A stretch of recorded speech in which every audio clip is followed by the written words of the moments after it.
The grand tapestries and cold stone hallways of the British monarchy have seen centuries of secrets, silent deals and carefully planned power shifts. Welcome to the Retrover channel.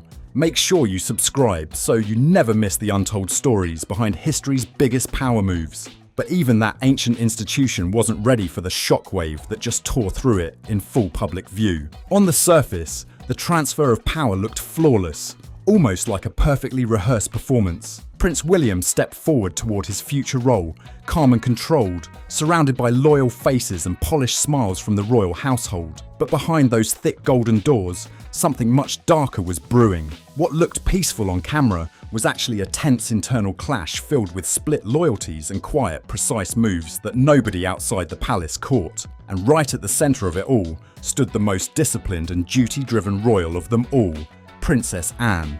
She didn't raise her voice. She didn't hold a press conference, she didn't leak a single word, yet she made a move so sharp and so final that it sent shockwaves through elite circles across the globe. Without drama, without warning, she shifted the direction of royal history itself. For weeks, palace staff had been deep in preparation mode, laying out plans for the Prince of Wales and what his future would look like. Every detail mattered. In that world, information is power, and being invited into strategy meetings means everything. Then came the twist. As private briefings and high-level memos moved through the inner circle, something felt off. One name kept disappearing. Every document, every secure email, every private meeting list. The absence was loud and impossible to ignore. Queen Consort Camilla had been quietly, carefully, and completely removed from the loop. No seat at the table, no access to key plans, nothing. And that silence, it spoke volumes.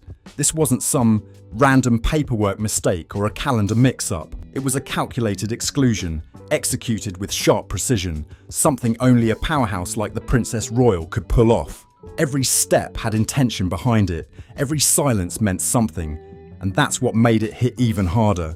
What made the situation explosive was how it came to light. There was no sit-down conversation, no official letter, no quiet warning sent over to Clarence's house. Instead, the Queen Consort found out by pure accident. Members of her own staff started asking questions after noticing something strange. Key updates had stopped.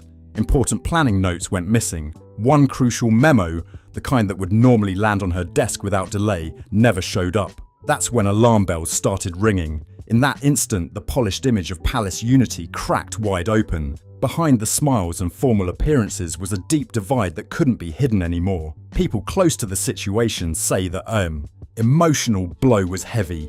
This wasn't just a professional slight, it felt personal. Camilla had spent years rebuilding her public image, showing loyalty, putting in the work, and slowly gaining acceptance. She believed she had secured her place through patience and commitment. But the message that echoed through those historic walls was ice cold and clear. A new line had been drawn inside the firm, and she was standing on the outside of it. While the public continues to see a family bonded by duty and shared loss, insiders know the real story is far more intense. It's a serious power struggle, layered and strategic. Princess Anne has always been known as the steady, no-nonsense backbone of the monarchy, and her decision to block Camilla from the inner circle surrounding William speaks louder than any public statement ever could. What happens next points to a massive shake-up inside the royal hierarchy. This isn't just a minor disagreement, it feels like a full-on shift. In power, was this Princess Anne throwing up a protective shield around a future king? Or was it the final explosion of tension that's been quietly building for decades? These questions hit hard.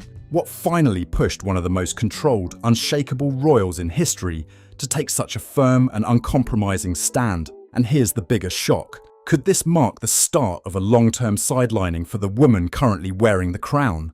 One thing is clear. The battle over the monarchy's future is officially on, and the playbook just changed behind closed doors. The real decisions aren't happening in front of cameras. They're happening in silence, in private rooms, far from public view. To really understand how deep this divide runs, you have to look past the polished image of modern royal life. You have to look at Princess Anne herself, the figure many insiders call the true backbone of the monarchy. She's never chased headlines. She's never played to public opinion. Flashy image campaigns? Not her style. Her entire life has been built on old school values, duty, loyalty and steady service delivered without complaint. Anne is known as the solid pillar holding up the weight of the crown, and she expects strict respect for tradition from everyone in that circle. That's why the strain between her and Queen Camilla was never about simple personal tension or small grudges. It runs much deeper than that. This is a clash of core beliefs, a difference in how the monarchy should survive and lead, and it's been quietly building for over 40 years. For Princess Anne, the crown isn't a shiny prize. It's a heavy, sacred responsibility carried through decades of quiet sacrifice and strict respect for rank. In her world, you don't just step into status, you earn it through years of steady work and loyalty. She watched as Camilla rose from the wreckage of public scandal all the way to Queen Consort. But in Anne's eyes, that climb didn't follow the old school path of service. It was driven by a powerful image reset, carefully managed and strategically polished. To the Princess Royal, that shift felt like the ground moving under traditions she had defended her entire life. While other senior royals made visible efforts to publicly embrace Camilla, Anne stayed cool and distant. Polite, yes. Professional, always.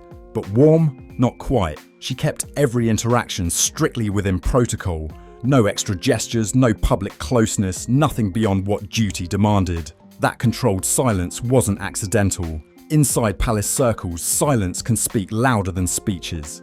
And Anne's silence was crystal clear to those who understand how royal dynamics really work. She firmly believes status inside the firm must be built over a lifetime of dedication, not reshaped by public sympathy or clever press strategies. There's even talk of a private moment after a summer gathering at Balmoral that perfectly captured this tension. Anne reportedly told a trusted confidant that some people wear the crown out of duty, while others wear it for appearance. No names were mentioned, but everyone present understood the message loud and clear. When her brother took the throne, that concern only grew stronger. Anne watched closely as Camilla's influence seemed to expand quickly, and from her perspective, the balance inside the palace was starting to shift in ways she wasn't ready to ignore. As time went on, the Queen Consort started stepping forward more boldly in protocol talks and ceremonial planning. To the outside world, it looked like confidence, a woman settling into her role and finding her voice. But to Princess Anne, it felt like a step too far. In her view, this wasn't simple growth, it was overreach. She believed Camilla was stretching the limits of what a consort traditionally represents, almost reshaping the role instead of staying within the boundaries history had set. The strain didn't just sit quietly in the background. It showed up in subtle but sharp moments that most people never caught. At one major diplomatic reception, Camilla reportedly leaned into a leading role during a conversation with a foreign envoy. That position is usually reserved for the sovereign or someone born directly into the royal bloodline. Anne didn't pause. She stepped in smoothly but firmly, redirecting the discussion and taking control of the exchange herself, placing the focus back where tradition says it belongs. To some, that might look cold, but in Anne's mind, it wasn't personal, it was structural. She saw it as protecting the framework of the monarchy. Every correction, every quiet intervention was about preserving order. Behind closed doors, she reportedly voiced growing concern that royal hierarchy was starting to blur. In her eyes, certain lines were not meant to shift, no matter how public opinion changed. As plans for the next generation picked up speed, the pressure intensified. Anne began holding private, confidential meetings with Prince William. In those conversations, she is said to have shared her worries that the difference between symbolic support and actual power was getting dangerously thin. She cautioned the future king that if Camilla played too strong a role in shaping his coronation and long-term direction, it could redefine the balance of the institution in ways that might be hard to undo. If that balance of authority shifted too far, Anne believed the entire structure could be thrown off for good. In her eyes, this wasn't about punishing anyone or settling personal scores. It was about protection, pure and simple. She didn't see Camilla's growing presence as strengthening the throne. She saw it as a long-term risk, a slow drift away from the rigid framework that had kept the monarchy standing for generations. So Anne moved carefully, strategically. She began shaping a quiet but powerful shift in thinking, urging William to see that his future depended on standing firm in tradition, not leaning on others, not allowing anyone to stretch their role beyond its limits. She made it clear that the crown is not a spotlight for personal influence, it is a symbol of duty above all else. and anyone who blurred that line, no matter how senior, had to be checked. Inside Clarence's house, the mood has often been described as heavy, almost suffocating. The rooms carry the weight of history, centuries-old portraits lining the walls, polished wood glowing under soft light, the faint scent of wax lingering in the air. It's the kind of place where the past feels alive, watching every move with silent judgment. Then, one late afternoon just weeks ago, that tension reached a breaking point. Prince William stepped into one of those private sitting rooms, but not as a grieving son, not as a polite stepson making small talk over tea. He walked in as the Prince of Wales, as the future king, as a man who had decided that the careful illusions of harmony could not survive what was coming next. The quiet strain that had been building between him and Queen Camilla was no longer something that could be brushed aside with formal smiles. The atmosphere was tight, charged, and impossible to ignore. This wasn't a casual visit. It was a turning point. For years, the tension hiding behind polite smiles and carefully staged public appearances had been building in silence. Now, it was ready to explode. And for William, this was the moment that could reshape the royal hierarchy for good. This confrontation didn't come out of nowhere. It had been brewing for months. He had been watching closely as Camilla's role inside the palace shifted from supportive to increasingly assertive. He noticed the small things, the way she angled herself in key ceremonial photos, the confidence in her tone when discussing palace protocol, the subtle way she appeared to be crafting a lasting legacy, one William believed should belong strictly to the direct bloodline. In public, he stayed composed, calm, and disciplined. No drama, no visible cracks. But behind closed doors, the weight of protecting his future reign was pressing down hard. He understood that if he failed to draw a line now, the identity of his future coronation, and even his leadership, could slowly blur. In his view, his path to the throne was built on birthright and lifelong preparation. Camilla's journey had followed a very different road, and that difference mattered to him. When they finally sat down together, the silence in the room was instant and heavy. No small talk, no polite questions about family, no soft entry into the conversation. William spoke first. His tone wasn't loud, but it was firm, measured, controlled, and final. He briefly acknowledged the challenges surrounding the current transition, but he didn't linger there. He moved straight to the core issue, the boundaries, the future, and who would, and would not, shape it. William explained it with flawless courtesy, but there was an edge to it, sharp and impossible to miss. He told her that preparations for his coronation were now moving forward seriously. This would not simply be a continuation of the present era, it would be a defining statement about the future of the monarchy, his future, and because of that, changes had to be made. He calmly stated that she would need to step back from all major planning committees, especially the ones shaping the symbolic and ceremonial details that would define the tone, image, and moral direction of his reign. This was not framed as a discussion. It was not a request for feedback. It was a clear notification that the structure was shifting. William spoke about the need for space, the need for the public to see a distinct break between reigns. He emphasized clarity, a clean, focused vision of the future king and queen. In his view, her involvement in high-level strategy sessions was starting to feel intrusive. It risked blurring the message of renewal and steady continuity that he and Catherine were carefully building. His voice stayed level, controlled, shaped by a lifetime of intense public pressure. But the meaning beneath his words landed hard. Her time, he suggested, was a bridge between chapters. He was the next chapter, and while she holds the title of Queen Consort today, she would not be designing what comes next. Camilla, however, was not someone easily pushed aside. She had seen William grow from a young boy into a future king. She had survived decades of fierce public judgment and rebuilt her reputation step by step. She had navigated intense scrutiny, criticism, and shifting public opinion to stand beside the king. And now, being told to retreat, that was not something she was ready to quietly accept. Camilla believed she had earned her seat at the table through sheer endurance and loyalty. She had stood firm through years of scrutiny, and she wasn't about to let the heir to the throne treat her like a temporary guest who could be quietly moved aside. As William laid out his position, she reportedly held a calm, almost icy smile, polite on the surface, controlled, But those said to be familiar with the moment claim her eyes stayed locked on him with sharp focus, unblinking and intense. When he finished speaking, she didn't explode, she didn't argue, she didn't raise her voice. Instead, she responded with something far more cutting: dismissal. Leaning slightly forward, her tone soft but edged with quiet amusement, she delivered one line that shifted the temperature in the room. "It is all symbolic tradition, darling, nothing more." That single word, darling, landed heavy. To some, it might have sounded light or playful, but to William, it felt deeply patronising. And the suggestion that royal symbolism was nothing more than tradition struck at the core of what he believes the crown represents. For him, those rituals are not decorative. They are the backbone of the institution. They carry history, duty, and meaning.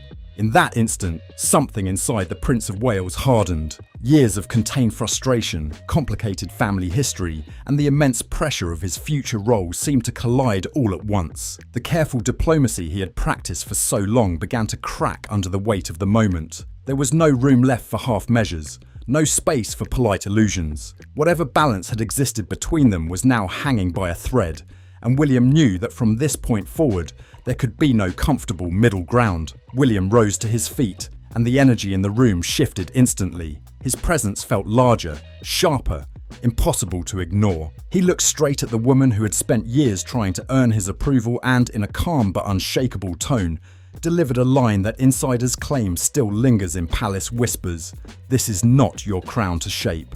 The sentence landed hard. No yelling, no insults flying back and forth. Just a silence so deep it felt like the walls of Clarence House were frozen in place. The air itself seemed tight. William didn't wait for her reaction. No pause for debate, no opening for explanation. He turned and walked out, his footsteps striking the polished floor with steady finality. That was it. The line had been drawn, bold and unmistakable. By the very next day, William reached out to the one royal he trusted to fully grasp the weight of what had just happened, Princess Anne. If anyone understood duty above emotion, it was her. In a private meeting, he laid it all out. The conversation, the dismissal, and that single word, darling, that had pushed everything over the edge. Anne didn't need persuading. She recognized the steel in his resolve immediately. It mirrored the same strict discipline she had lived by for decades. In that quiet exchange, a firm understanding took shape between them. This was no longer about suggestion or subtle signals. It was about action. From that moment forward, the palace operation shifted into a new mode. Strategic, controlled, precise. Meetings connected to the coronation were adjusted without fanfare. Guest lists were carefully reviewed by William's trusted advisors. Sensitive documents were redirected through secure internal channels that no longer passed across Camilla's desk.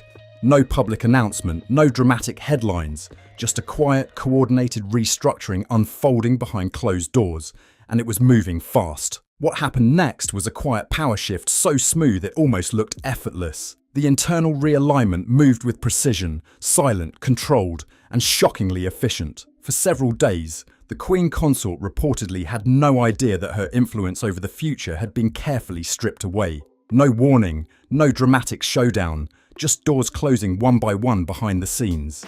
When she finally understood the scale of what had happened, insiders say the reaction inside Clarence House was intense. Staff who had served through decades of royal change claimed they had never felt that level of tension in the halls before. But by then, it was too late. The decisions were already locked in place. The structure had shifted.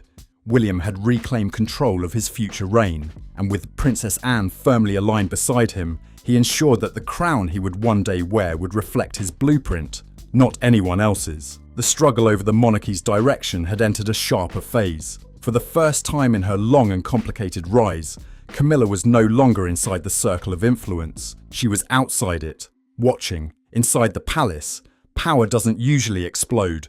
It moves like hidden machinery, silent gears, careful timing, ruthless efficiency.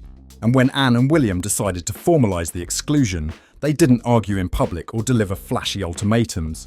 That's not how real control works. Instead, they used the system itself. The same layers of protocol and bureaucracy that had once strengthened Camilla's standing were now redirected. It was strategic, clean, almost clinical, a surgical removal of access that left no visible fingerprints.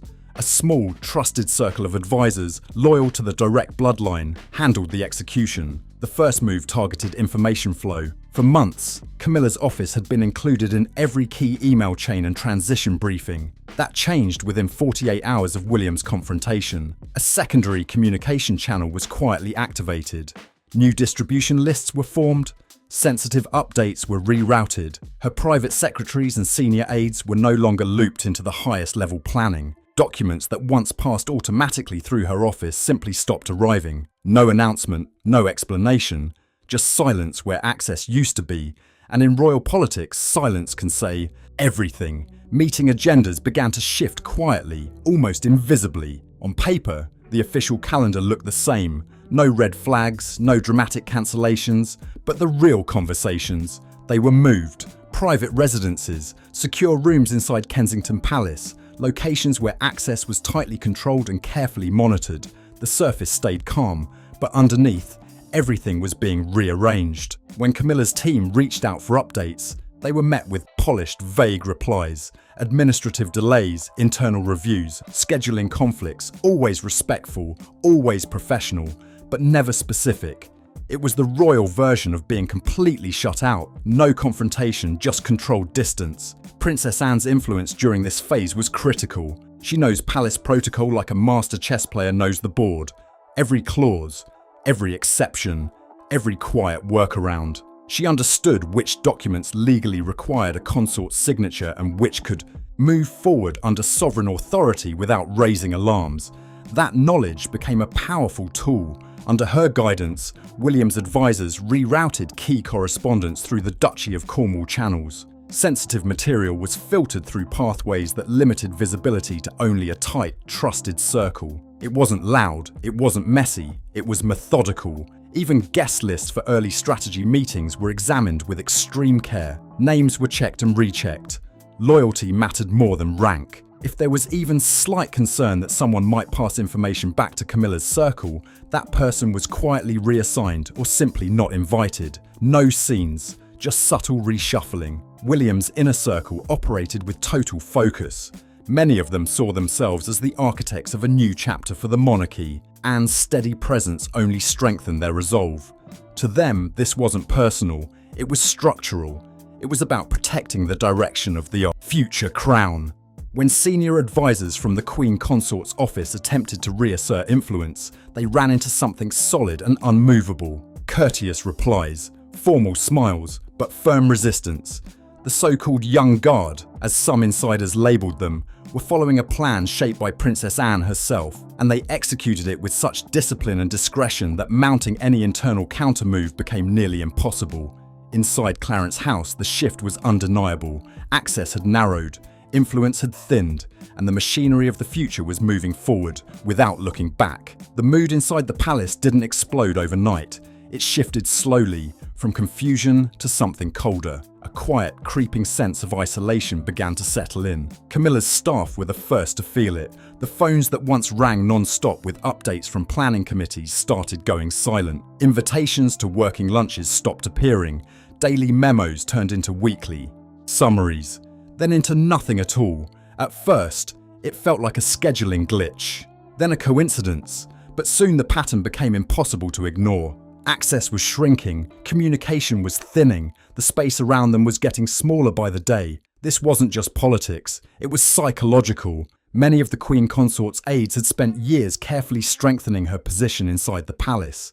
Now they found themselves on what felt like a fading island of influence. They could see the future forming in the distance, but they were no longer being asked to help shape it. The move to exclude Camilla from coronation planning wasn't about diary management or minor protocol disputes. It signalled something bigger, a structural reset. By quietly cutting her out of the rooms where key decisions were made, Anne and William were sending a clear internal message. Authority was consolidating, the centre of gravity had shifted, and the execution, flawless, silent, effective. Camilla remained Queen Consort. She continued attending public engagements. She wore the jewels. She stood beside the king. To the public eye, nothing had changed. But inside the rooms where strategy for the next reign was being crafted, her chair was gone, access denied, discussions rerouted. The future was being drafted without her input. The institution had adjusted itself with chilling efficiency.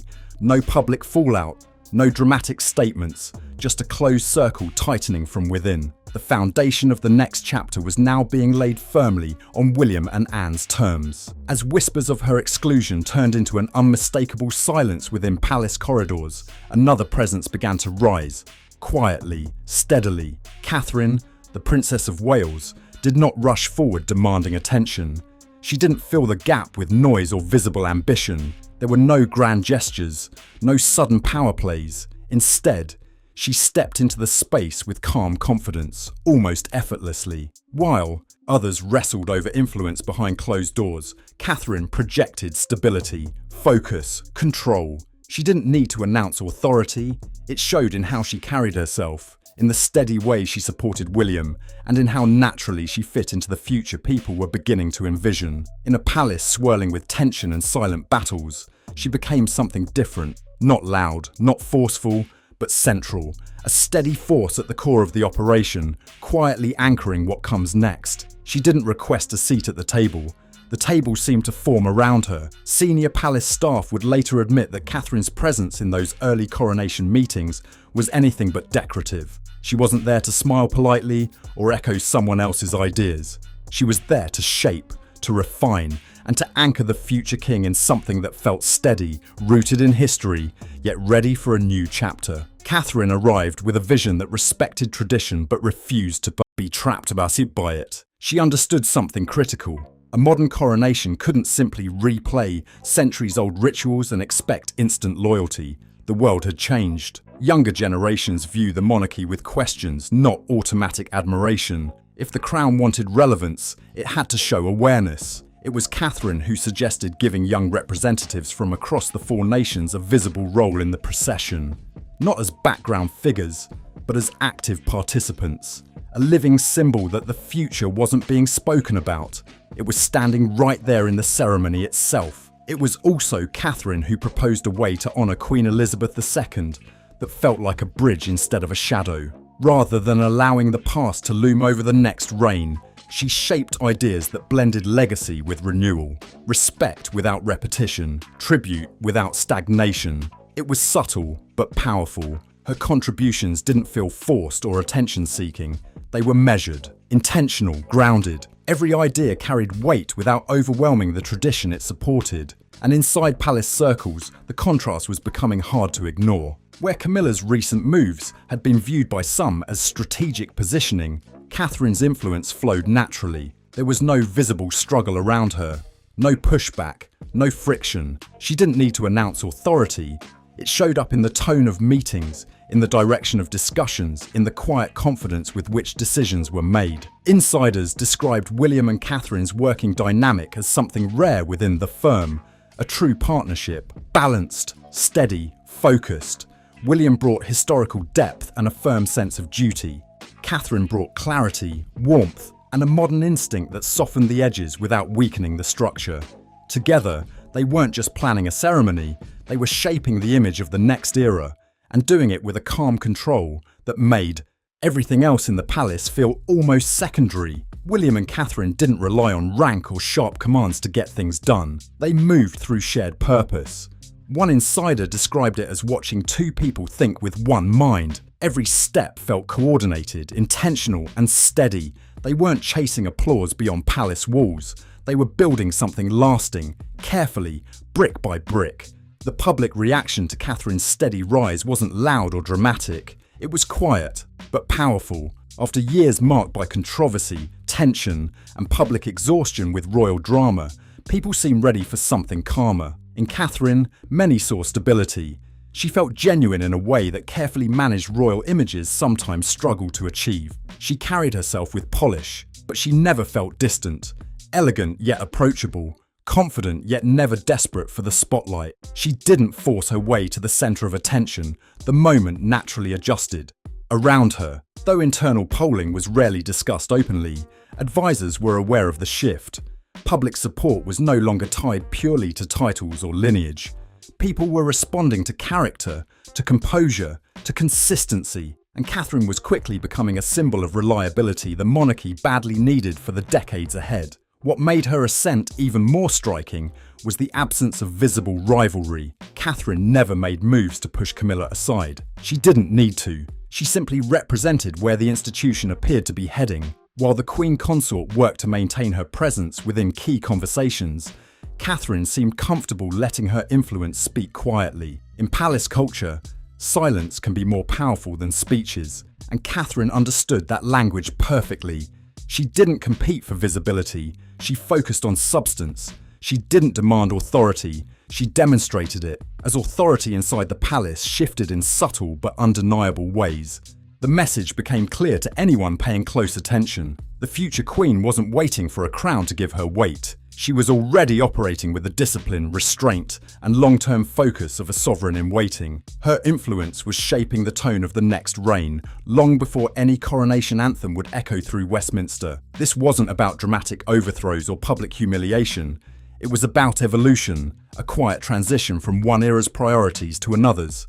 And in that quiet transition, Catherine stood steady, an anchor at the centre of change. Meanwhile, the Queen Consort's influence seemed to drift further from the core of decision-making, edged toward a chapter of royal history that was gradually closing. No announcements, no headlines screaming it out, just a steady shift of gravity inside the palace walls, and everyone inside could feel it. The walls of Windsor Castle have stood for nearly 1,000 years, watching dynasties rise and collapse, hearing whispers of rebellion, and holding the private struggles of rulers torn between personal loyalty and public duty. Those stones have absorbed secrets most people will never know. And now, once again, they were silent witnesses to another turning point. In a secluded library tucked deep inside the castle, away from cameras and court chatter, King Charles sat alone. The room was still, heavy, the kind of quiet that makes every thought louder. In moments like this, the crown didn't feel ceremonial. It felt crushing. For most of his life, he had waited for this role. He believed that when his time finally came, his authority would be firm, his family aligned, and his legacy protected. But the reality unfolding around him was far more complicated. As he looked across the vast estate grounds, the future did not feel wide and promising. It felt tight, constrained, fragile. A storm was brewing inside his own household, and it was no longer something he could simply smooth over with patience or carefully chosen words. The woman he leaned on most for personal strength, Queen Camilla, was being quietly edged out of the future framework of the monarchy. The private meeting he arranged that day wasn't labelled a crisis discussion. There were no aides present, no official agenda, but the tension surrounding it carried the seriousness of open conflict. When Princess Anne stepped into the library, the air shifted instantly. She did not enter as a younger sister seeking approval. She did not enter as a subordinate. She walked in steady, composed, carrying the quiet authority of someone who has spent a lifetime preparing for difficult conversations. Her posture said everything. This would not be emotional. It would be direct. There were no soft greetings, no reminiscing about childhood days at Clarence House. Just silence stretching between them like a wall neither could easily cross. Charles had already endured days of intense emotion. Camilla had spoken, through tears, describing her removal from William's coronation planning as more than a professional setback. To her, it felt like humiliation, a deep personal betrayal, a wound sharper than any headline she had faced in the press over the years. Now, sitting across from Anne, Charles knew he was no longer managing outside criticism. He was confronting a fracture within his own house, and this time, there would be no easy compromise. Now Charles had to face the very person who had engineered Camilla's exclusion. The room felt tighter as he began to speak. His voice carried a tremor he couldn't fully hide. This wasn't a king issuing orders. This was a husband fighting for the dignity of his wife. He spoke about loyalty, about endurance, about the 4 decades of public judgment and relentless scrutiny Camilla had faced while standing beside him. He reminded Anne of the long, careful effort it took to reshape public perception, to guide Camilla from controversy into visible service. That transformation hadn't happened overnight. It was deliberate, patient, hard-earned. "She is my wife," he reportedly said, the words hanging in the air with raw sincerity. To Charles, this wasn't just about protocol or planning committees. It was about redemption, about protecting the woman who had shared the hardest chapters of his life. After everything they had survived together, he could not accept her being sidelined just as they reached what should have been their highest point. But Anne had not come to Windsor to trade emotion for emotion. She remained standing, her posture straight and immovable, almost blending into the ancient stone behind her. Her response was calm, measured, final. She did not attack Camilla's character. She did not dismiss the years of effort to rebuild her image. Instead, she shifted the conversation to something larger, something colder. The institution. Anne reminded Charles that the monarchy is not personal property. It does not belong to the individuals who wear the crown at any given moment. It belongs to the centuries that came before and to the generations that will follow. The crown is inherited, guarded, passed on. He is our future, she said, referring to William. It wasn't simply a comment about succession. It was an acknowledgement of where authority was consolidating. The center of gravity had moved. The heir was no longer waiting quietly in the wings. He was actively shaping what comes next. Anne's argument wasn't emotional, it was structural. She explained that if the monarchy intends to survive in a modern, skeptical world, clarity of leadership is critical. The public must see a clear line, a steady hand, and a defined vision. Any perception of blurred roles or overlapping authority could weaken that stability. For Anne, this wasn't about denying Camilla respect. It was about preventing confusion in the architecture of power. The next reign, she believed, needed clean lines and quite unmistakable focus. And in that library, surrounded by centuries of royal history, Charles was forced to confront a difficult reality. This wasn't just a family disagreement. It was a battle over the shape of the future, and the future was already moving forward. Anne made it clear that the transition to William's reign had to appear clean and unquestioned. No blurred lines, no mixed signals. In her view, even the perception that a consort was shaping core ceremonial decisions, especially one with a long and complicated public history, could weaken the throne at a fragile moment. Public patience, she believed, was thinner than ever. With a tone that carried no apology, she told her brother something that cut deep.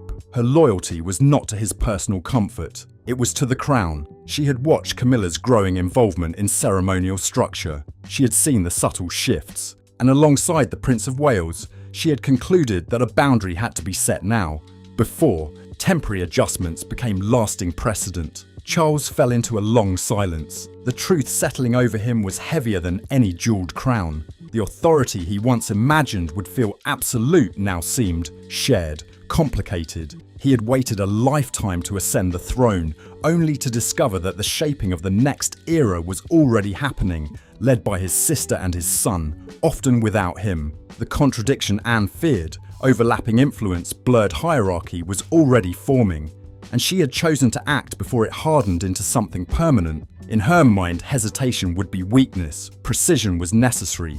Charles looked across the room and no longer saw just his sister. He saw a sentinel, a guardian of structure, a figure standing at the gate of history, unmoved by emotional appeal. His words had been heartfelt, but hers had been anchored in something older than either of them. When the exchange reached its end, there was no dramatic reconciliation. No out. The heavy wooden door closed without. The heavy wooden door closed with quiet finality. Charles remained seated in the fading light of the library, shadows stretching across the floor.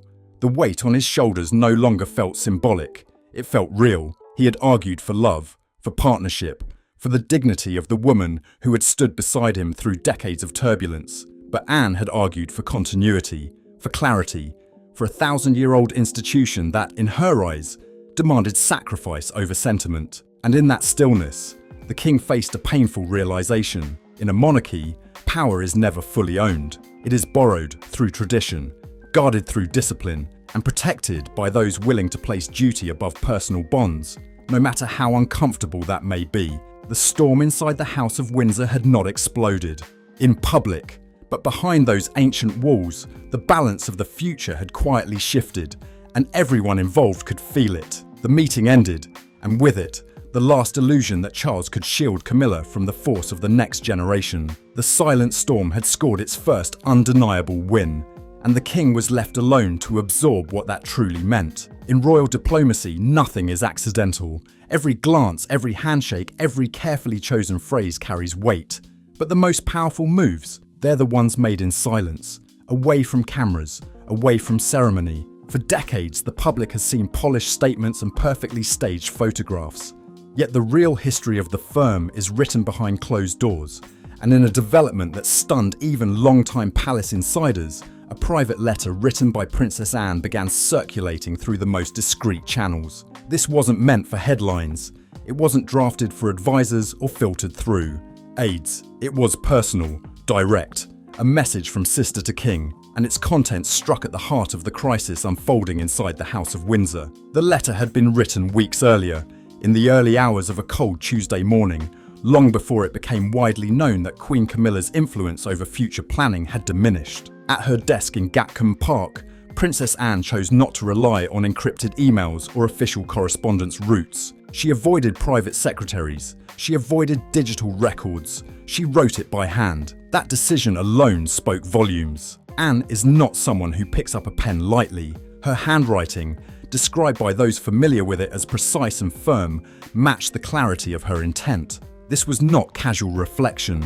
It was conviction pressed into ink. When the letter reached King Charles, it reportedly revealed a woman deeply concerned, not about personalities, but about preservation. Anne expressed fear that the institution she had defended for 7 decades was drifting, slowly and almost invisibly, from its core principles. She began by acknowledging the immense burden both she and Charles inherited from their mother. The discipline, the restraint, the understanding that the crown is larger than any individual who wears it. The tone was not emotional, it was sober, direct, uncompromising.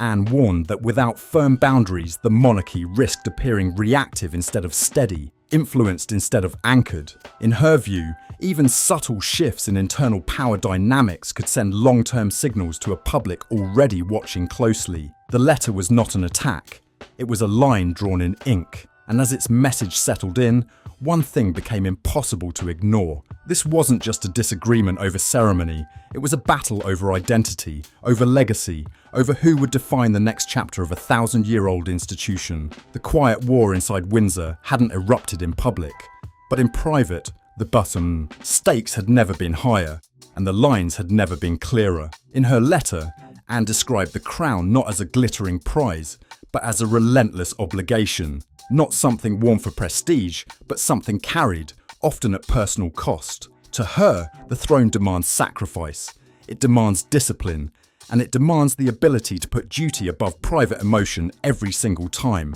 But it was her warning about the monarchy's current direction that cut the deepest. She wrote that the palace risked drifting into what she called a pageant of contradiction. The phrase was sharp, intentional. In her view, a pageant is performance without substance, a polished display that looks impressive but lacks real authority underneath. And she cautioned that when presentation begins to outweigh purpose, decay starts quietly from within. Anne never mentioned Camilla by name in the 3 handwritten pages. She didn't need to.